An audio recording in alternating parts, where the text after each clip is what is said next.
오늘 본문 말씀은 좀 특이한 본문입니다.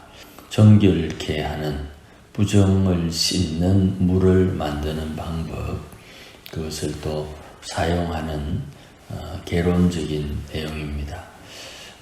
이런 일이 생긴 이유가 출애굽 이후에 지속적으로 이스라엘 백성들이 반역하는 그 반역 행위에 대해서 알든 모르든 하나님 앞에 죄를 범하는 그것을 하나님께서 알고 이제 사람들이 하나님 앞으로 나올 때 하나님 앞에 부정함으로 하나님에게 책망을 받는 혹은 죄를 들추어내는 이런 행위에 대해서 미연에 방지하고자 하는 내용을 담고 있습니다. 그래서 이 본문이 예수님의 십자가에서 흘리신 보혈과 어떤 연관이 있는지도 우리가 깊이 묵상할 필요가 있고, 기독교 신앙의 핵심적인 교리가 이런 몇몇의 율법적인 배경을 가지고 있다는 것을 오늘 살필 수 있습니다. 2절 말씀해 보시면 법의 율례라는 말이 나옵니다. 그리고 10절 맨 끝에 가면 영원한 율례라는 말이 있죠. 이 법의 율례라는 것은 좀 쉽게 다가오지 않는 말이지만, 이 법 조항은 법으로 규정되어 있는 것과 그 법을 실행에 옮기고 실천하는데 구체적인 사항을 규정하는 규칙, 이런 것들이 있습니다. 시행세칙, 이렇게 우리나라에서는 표현하지요. 이제 법적인 용어이기 때문에 좀 딱딱하고 좀 뭔가 어려운 것처럼 보이지만 내용은 그런 것입니다. 법이 있고 그 법을 실행하는데 구체적인 어떤 절차, 과정, 이런 것들을 언급을 하는 겁니다. 자, 오늘 만드는 내용이 제를 만듭니다. 제.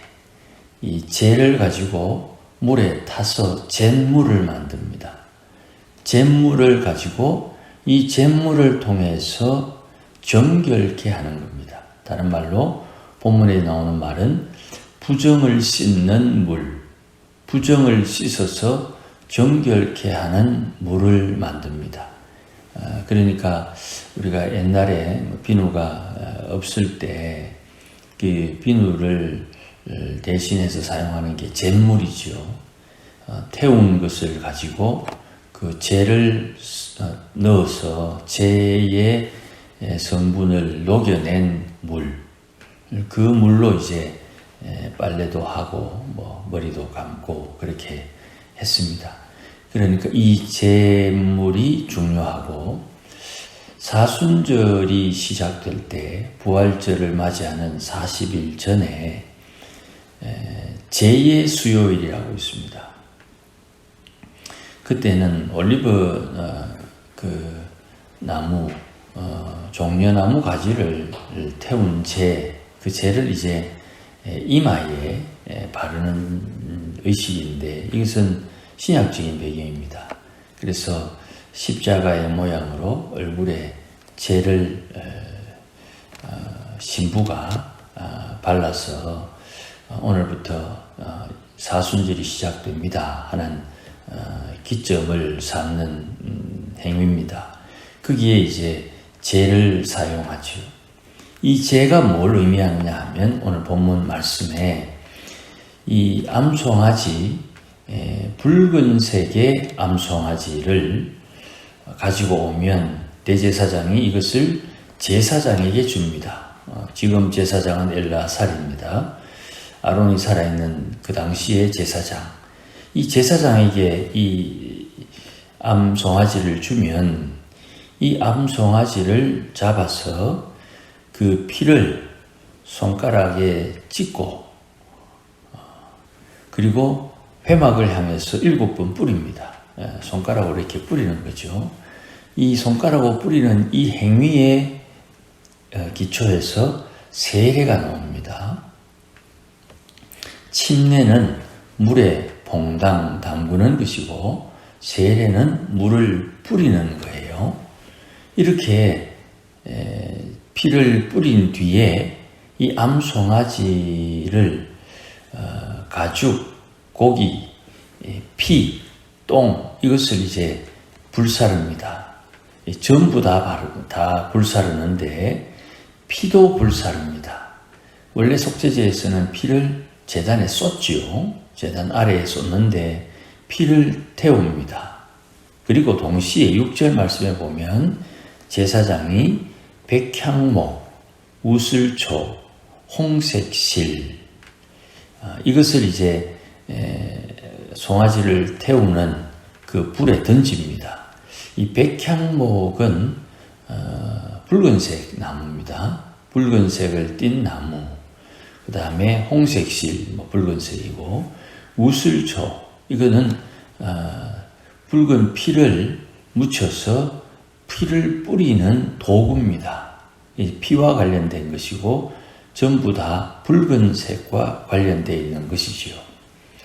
이렇게 태운 재를 가지고 부정을 씻는 물을 만드는데 7절 이후에 이 일을 행하는 붉은 암송아지의 재를 통해서 정결한 물, 부정을 씻는 물을 만드는 제사장은 저녁까지 부정하다.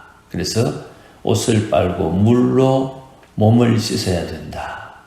또 송아지를 불사른 자도 옷을 빨고 물로 몸을 씻어야 된다.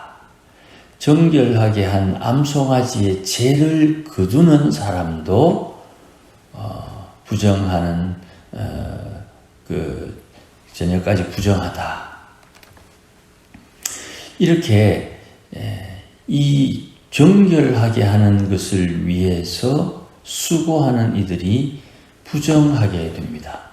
내가 부정하게 되므로 정결하게 하는 것을 만든다 이 말이죠.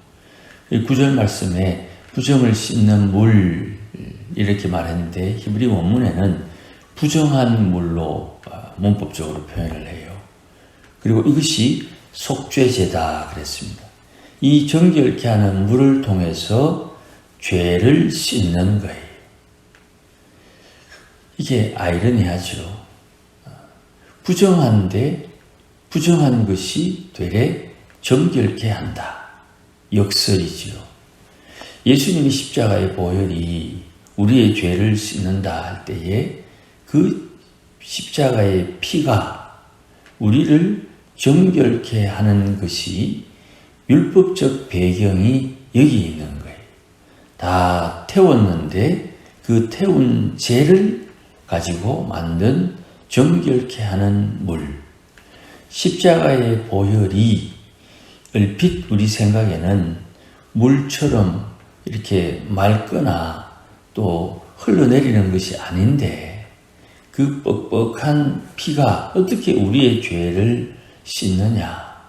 피가 묻으면 옷에서 피를 지우기도 쉽지 않은데 어떻게 죄를 씻느냐 하는 일반적인 상식과는 전혀 다른 표현이지요.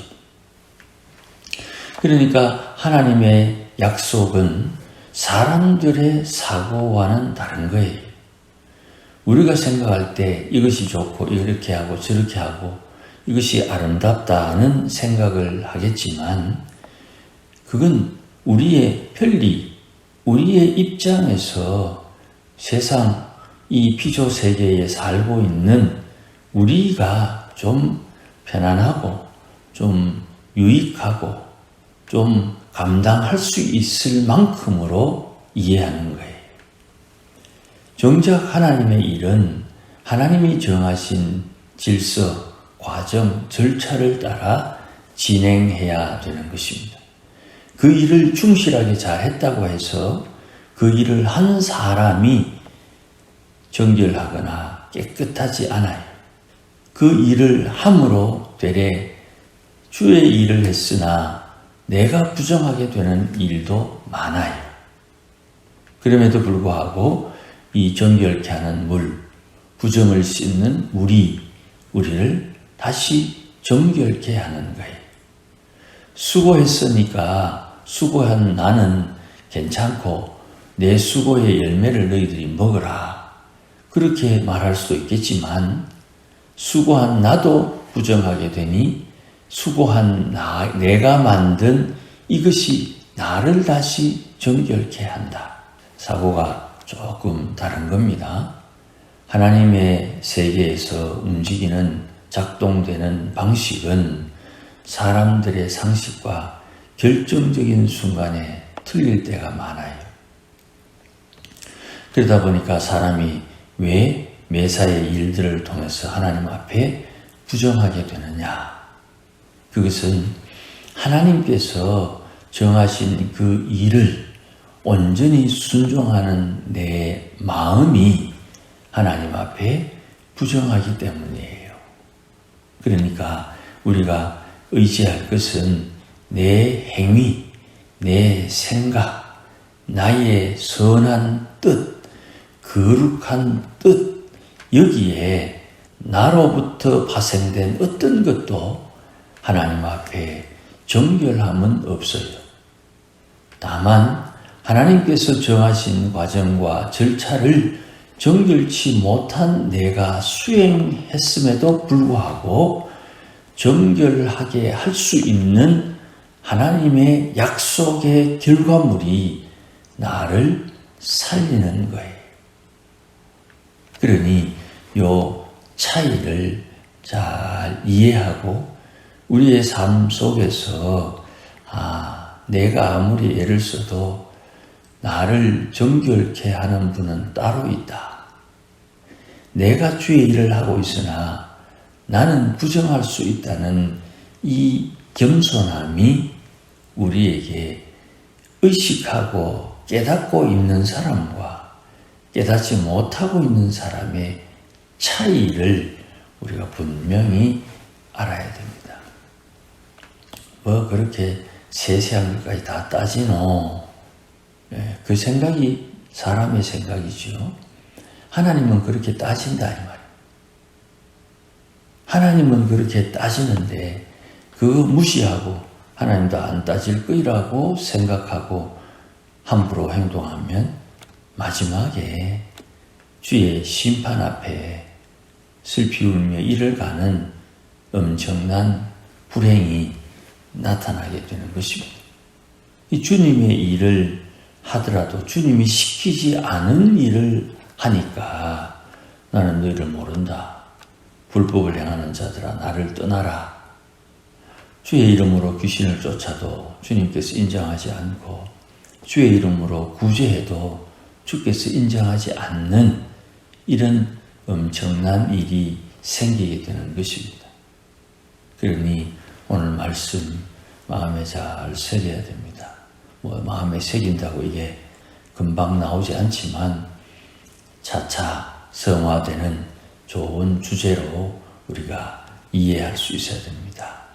아무쪼록 오늘도 하나님께서 역사하시는 길을 잘 따라서 인도받는 우리가 되어야 됩니다.